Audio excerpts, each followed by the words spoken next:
create conflict.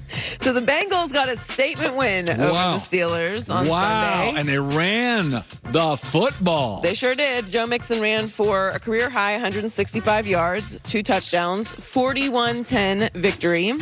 Ben Roethlisberger had a rough outing, 2 picks and a fumble. And Pittsburgh extended their winless streak to 3 games. This is the first time since 2009. That's when I graduated from college, so that was a very long time ago, that the Bengals have completed a season sweep against the Steelers. Did you hear Burrow after the game? And everybody was like, and he goes, our standards got to be higher than just beating Pittsburgh.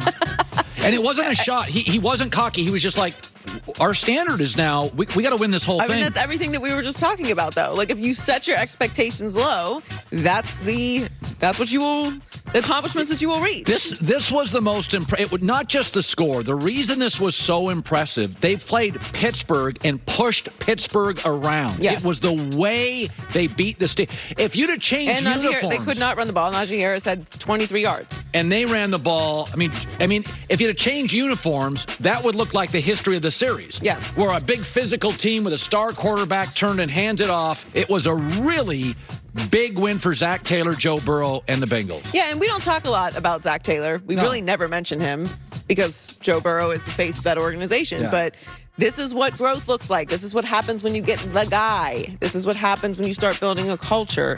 You start making these shifts.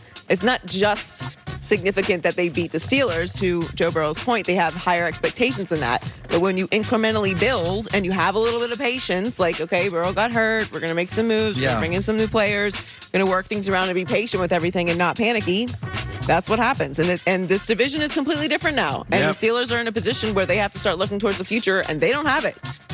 And it might be a while before they do. Well, we counted last week. It's depending on how you feel about Matt Ryan, either 9 or 10 teams need to get better quarterback. And I talked to an NFL executive after the show Wednesday about the quarterback class. And he said, Colin, there is no transformative quarterback in this class. There's no sure thing. There are players who will get drafted and overdrafted because of the desperation. But he's like, I've seen them all. This is not, that doesn't mean that the Pickett kid from the Pitt Panthers can't win.